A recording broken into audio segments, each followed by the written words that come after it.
morning and welcome back to Good Morning Tobago right here on Tobago Updates. I am your host, Shenell Felix. I know whenever you see me sitting here, it's because we're about to have those conversations that you want to have while I ask those questions that you want asked. This morning we are talking about all that's happening with the blind and the blind welfare. This morning I have the privilege of being in studio this time around with Mr. Kenneth Surratt, who is the Executive Officer of the Blind Welfare Association, as well as Mr. Deonarine Ragoo, who is the president of the association. Good morning and welcome. Good morning. Good morning, and thank you. We are very happy to be here. All right, And so good tell morning me to Tobago also. Yeah. what brings you guys to Tobago Good, I'm this sorry. morning? Well, we are in Tobago for three main reasons. One is that we recently got a deed of lease for property in Tobago at Bacalot Street. And right now, the association is in the preparatory stage where we are getting all the designs and surveys and all the technical work done. So that pretty soon, we are hoping within 3 months or so, we will be able to come up with designs and so on, where we are going to really be able to present a plan for the construction of a new building for the first time in Tobago. That is going to be our building, our property. And, this will bring a sense of satisfaction, a sense of joy and happiness to our clients and the public by extension in Tobago, because we will be having our own facility where we are going to conduct our programs and services that we are offering to the clientele, the visual impaired community clientele in Tobago. So we are very excited about that, and we are also here to offer training program services to the Tobago Regional Health Authority with their front staff and so on, so that whenever they have to accommodate a client who is blind or visually impaired, they will be trained how to work with that client, how to communicate, how to navigate and so on with that client that will be visiting their various health centers, hospitals and so on for service. We think this is very, very important because, people who would be accessing those facilities will already have some problem or so on, and we want that the service that the Tobago Regional Health Authority is offering is the best and so on, so that our clients and so on can get the optimal quality service from these the TRHA health people and personnel, their front staff, receptionists, etc. Right, excellent. And I'm guessing that this building would be constructed specifically targeted at persons with disabilities, not just persons that are blind, but especially as it pertains to accessibility. When it comes to building, you don't see persons always considering accessibility for persons with disability. And, now that we are in 2025, you would think that whenever someone is building, they always make sure that that building is accessible to all. How important is that in the construction of this new building, even as you offer the services? Okay, accessibility is a big ticket item on our agenda, but we want to remove, I want to call it a myth that when you talk accessibility, you mean putting in a ramp. Yes, we're going to have ramps and so on. Yes, that will be able to accommodate persons on wheelchair. The Blind Welfare Association, when you speak about persons who are blind or visually impaired, our need of accessibility is different. Like, for instance, color contrast. Color contrast is where the low vision person, you wouldn't take a yellow railing and put it against a yellow wall. That is very difficult for someone who is partially or visually impaired to access. Let's say a door. You wouldn't have a door the same color of the wall. So we want to build it into good architecture and good color contrast, and it doesn't take away from the aesthetics of the place where the low vision person could access the facility properly. Someone who is totally blind needs tactile surfaces. So when you use your cane, like if I use my cane and I touch it on a grassy surface, the response I get from the cane is different to when I touch it on a hard surface. So you could use roughness, color contrast, different texture. So we create that level of accessibility for persons who are blind or visually impaired. We're talking about lighting. We also want to have a building that is sustainable. It must meet the needs of, probably we might have a green top where we could reduce the use for air conditioning, so you don't have to run your air conditioner right through. The building might be a cool building. So how do we use the building efficiently, and not only with accessibility, but to impact and have a good footprint on the environment? Excellent. And when we talk about some of the services that you will be offering, expand a bit on that for us. Okay, we have our core thing is Braille. Braille is number one. We promote Braille and tactile learning. Braille is one aspect where you can use a means of reading and so on, but we also like raised print. When I travel throughout the world and I have to find my hotel room on my own independently, there's Braille signage by the door, but also the print is raised. Sometimes somebody may not know Braille, but if you go blind late in life, you probably could still feel a raised printed letter or a raised printed number and could identify. So that is what we call tactile learning. So Braille and tactile learning, also 3D imaging, because what we believe in, say a child who born blind from birth, we need to have miniature items like say our famous buildings and so on, so that they could touch and identify it. So tactile learning is a big ticket item for us. Using technology and artificial intelligence, that is another big item where we train our clients how to use smartphones, smart devices, computers and so on. We're moving into the realm of where you're commanding devices with speech, and more you see that is happening through AI, where you don't have to learn no command or click no mouse. You could have a conversation because of AI and large language model learning. What that does, you don't need to have no fancy skill set. You could carry on a conversation with your AI independently, safe, and with the highest level of security. And there's a part of us that at Blind Welfare we focus on that is called low-tech training. We believe that every blind person should not depend on technology all the time. Develop your sense of hearing, smell, taste, touch. That remaining 4 senses that you have, we want you to master it, develop it, make sure it is working optimal, because sometimes in the worst time, where you really needed most of technology, it fails you. You should always be able to go back to basic and function independently and function safely. Right. And Mr. Ragoo, do you already have the funding needed to erect this building, or are you in Tobago soliciting funding? Well, no, we don't have the funding, because this is going to be a couple $1 million, of course, and we plan to well, in the first instance, liaise with the THA to see what assistance they can offer, whether it may be doing some of the technical work and so on. But what we really plan to do is to approach central government via the PSIP that is presented annually in the budget statement. If we can get this project to fall under that program, so that the central government will be able to fund the project first, because we are talking of a few $1 million, which we really don't have at this time.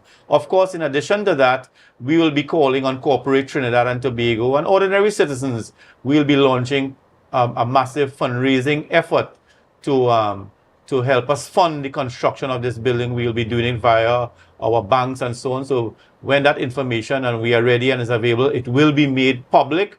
But we would want to alert the national community to be on standby, because it is coming and we really need the national support. Every citizen, every business, every NGO, Trinidad and Tobago can make a contribution. We really would want this to happen as quick as possible. And this is going to add value not only to the association, but Tobago in terms of the services and so on, in terms of bringing the Tobago clientele, leveling that playing field and giving them those opportunities for human development. And in sociology and so on, the human capital is very, very important, that we have a holistic approach towards development. And we are saying this is going to provide an opportunity for our clients in Tobago to really come on board and benefit from all the programs and services that will be offered in that building. So again, we want to put Trinidad and Tobago on alert,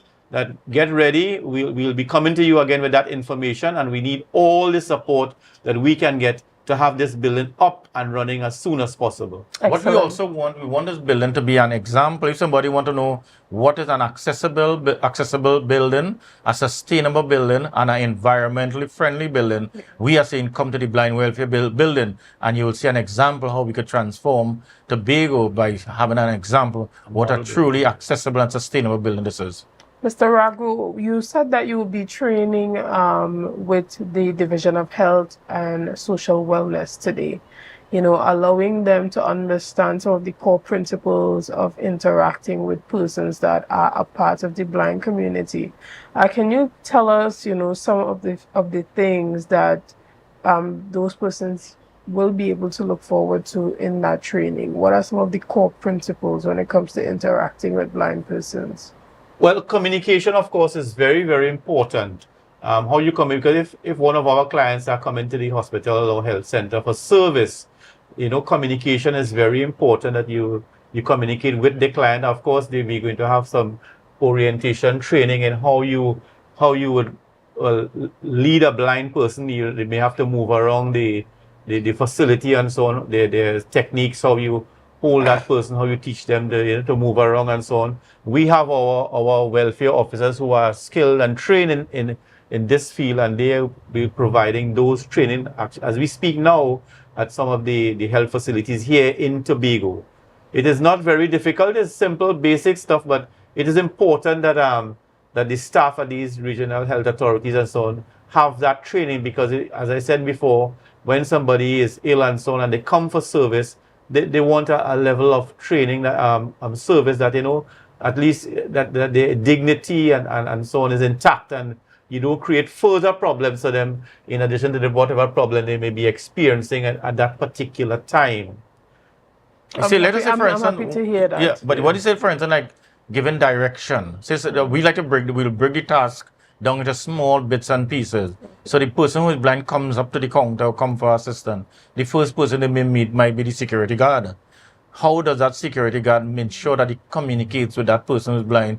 Because in your voice, someone who is blind could detect fear or concern or pleased to provide a service. So we are saying, once you are sensitive and you are confident, as maybe the first person you meet is the security guard, how does the security guard point you to the other direction or get to another space? When you meet that person by the counter, how would you take someone who is blind and let them have a seat? By, say, putting your hand at the back of the seat so the person who is blind will know where to sit, or walk and let their knee touch the chair so they know where to sit and be comfortable. How you communicate with proper, you wouldn't say, come here, or you will be clear, Mr. Ragoo, could you, come to me? So how do you give specific instruction? How you use sighted guide technique, for instance, holding someone's elbow and walking. So if you are going through a narrow space, you take your hands and put it behind your back, so the person who is blind will know we are going through a narrow space, I could gently get behind you. So the person who is blind, when you are walking with someone, I walk a half step behind, so I could know when you are going up a stairs or going down a flight of stairs. So those are some of the techniques we will be training the staff. And what we want to overcome, the United Nations did a situation analysis in Trinidad, and the big item is people's attitude to persons with disabilities. If we could change people's attitude towards persons with disability, give them that level of respect, I am almost certain 90% of the work is completed. Because once we could change people's mind and people thinking, it will change how they respond to us as persons with disabilities. Okay, well, just by seeing how you guys are operating, the fact that you're running the Blind Welfare Association, you're here in Tobago, you are embarking on these projects, you're leading workshops and lectures to sensitize the public, it shows that persons with disability, particularly blindness, are still able to function at maximum capacity within the society.